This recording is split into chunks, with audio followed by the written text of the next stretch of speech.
वंदे मातरम। भाइयों बहनों, एक बार फिर से स्वागत है आपका ब्रेकिंग न्यूज अपडेट्स में। तो दोस्तों, आज की बड़ी और खास खबरें निकलकर सामने आ चुकी हैं। हम एक एक करके आपको सभी महत्वपूर्ण खबरों की जानकारी देंगे, लेकिन दोस्तों उससे पहले आपको बता दें कि हाथरस मामले में योगी सरकार को भेजी गई खुफिया जांच रिपोर्ट में जांच एजेंसियों को योगी सरकार के खिलाफ खतरनाक साजिश के अहम सुराग मिले हैं। रिपोर्ट की माने तो प्रदेश में सांप्रदायिक दंगे भड़काने की साजिश भी रची गई थी। इसके लिए बकायदा 100 करोड़ की फंडिंग की बात भी सामने आई। इसी बीच कुछ राजनीतिक दल भी बड़ी ही बेशर्मी के साथ अपनी रोटियां सेकने पर उतारू हैं। सभी पार्टियां और मीडिया कर्मी अपने अपने तरीके से मामले को लेकर अपने विचार रख रहे हैं। तो क्या है ये पूरा मामला, इसके बारे में हम आपको सारी अपडेट्स देंगे, लेकिन उससे पहले नजर डाल लेते हैं आज की 10 बड़ी खबरों पर। हाथरस केस में सिर्फ एसपी के निलंबन पर यूपी के आईपीएस अधिकारी नाराज। जी हां दोस्तों, आपको बता दें कि हाथरस केस को लेकर यूपी के आईएएस और आईपीएस अफसरों में ठन गई है। योगी सरकार ने हाथरस के एसपी विक्रांत वीर को सस्पेंड कर दिया, लेकिन वहां के डीएम प्रवीण कुमार पर कोई कार्रवाई नहीं की, जबकि लड़की के घर वालों ने डीएम पर कई संगीन आरोप लगाए हैं। और यही नहीं, एसआईटी की प्रारंभिक रिपोर्ट में भी उनके खिलाफ बातें कही गई। यूपी के आईपीएस अधिकारी नाराज हैं। खास तौर से नए अफसर, उन्हें लगता है कि आईपीएस अधिकारियों को बलि का बकरा बनाया जाता है।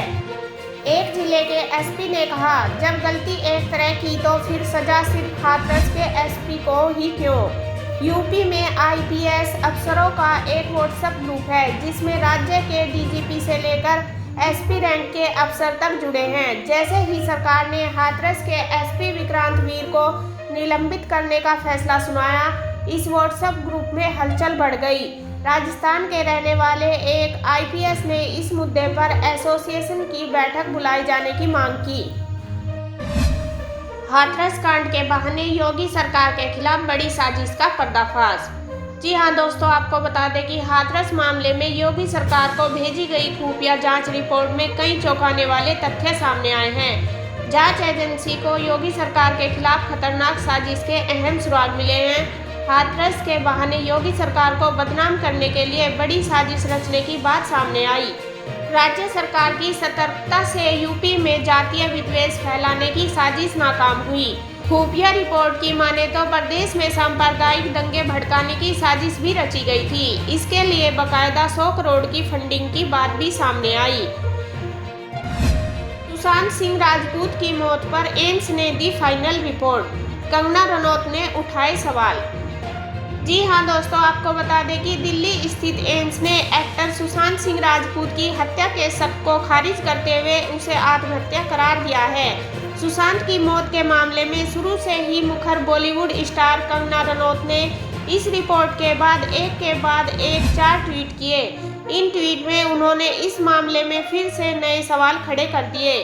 शनिवार शाम को कंगना ने लगातार 4 ट्वीट किए और सवाल उठाया कि क्या किसी को आत्महत्या के लिए उकसाना अपराध नहीं। एम्स की फाइनल रिपोर्ट आने के बाद कंगना ने सुशांत की मौत के पीछे बॉलीवुड में पनप रहे माफिया की ओर संकेत किया। देश में कोरोना संक्रमितों का आंकड़ा 65 लाख के पार। 24 घंटे में सामने आए 75,829 नए मामले। एसबीआई इस काम के लिए दे रहा है 1 लाख रुपए महीना। अप्लाई करने के लिए बचे हैं सिर्फ 5 दिन। जी हां दोस्तों, आपको बता दें कि स्टेट बैंक ऑफ इंडिया ने पीएचडी पूरी कर चुके भारतीय नागरिकों से पोस्ट डॉक्टोरल रिसर्च फेलोशिप के लिए आवेदन मंगाए हैं। एसबीआई चुने गए फेलो को हर महीने 1 लाख रुपये देगा। वही फेलोशिप प्रोग्राम खत्म होने पर फेलो की परफॉर्मेंस का आकलन किया जाएगा। इसके आधार पर उन्हें 2 से 5 लाख रुपये की राशि भी दी जा सकती है। एसबीआई के इस फेलोशिप प्रोग्राम के लिए ऑनलाइन रजिस्ट्रेशन 18 सितंबर को शुरू हो चुके हैं, जो 8 अक्टूबर 2020 तक चलेंगे। यानी आपके पास आवेदन के लिए सिर्फ 5 दिन बचे हैं। महिलाओं को नए कानून के बाद मिलेगी पुरुषों के समान सैलरी और आगे बढ़ने के मौके। पीएम मोदी ने खुद दी जानकारी। दोस्तों आपको बता दें कि प्रधानमंत्री नरेंद्र मोदी ने हिमाचल प्रदेश के रोहतांग में अटल टनल का उद्घाटन करने के बाद लोगों को संबोधित करते हुए नए श्रम कानूनों का भी जिक्र किया। उन्होंने कहा है कि नए कानून के बाद महिलाओं को पुरुषों के समान सैलरी मिलेगी, साथ ही उन्हें पुरुषों के बराबर आगे बढ़ने का मौका भी मिलेगा। पीएम मोदी ने कहा है कि अगर हमें आत्मनिर्भर भारत के लक्ष्य को हासिल करना है तो पिछली सदी के नियम नई सदी में काम नहीं करेंगे, इसलिए हमारी सरकार श्रम सुधारों का सिलसिला आगे भी जारी रखेगी। विपक्ष पर निशाना साधते हुए उन्होंने कहा है कि हमारे सुधार सिर्फ राजनीतिक फायदे के लिए काम करने वालों को परेशान करते हैं। ऐसे लोगों को समझाना होगा कि आप पिछली सदी की सोच के साथ अगली सदी में प्रवेश नहीं कर सकते। चीन पाकिस्तान की नींद उड़ाई शौर्य मिसाइल, भारत ने किया सफल परीक्षण। जी हां दोस्तों, आपको बता दें कि चीन से तनातनी के बीच भारत ने एक और बड़ी कामयाबी हासिल की। शनिवार को भारत ने ओडिशा के बालासोर से शौर्य मिसाइल के नए वर्जन का सफल परीक्षण किया। जमीन से जमीन पर मार करने वाली यह बैलिस्टिक मिसाइल परमाणु अक्षमता से लैस है।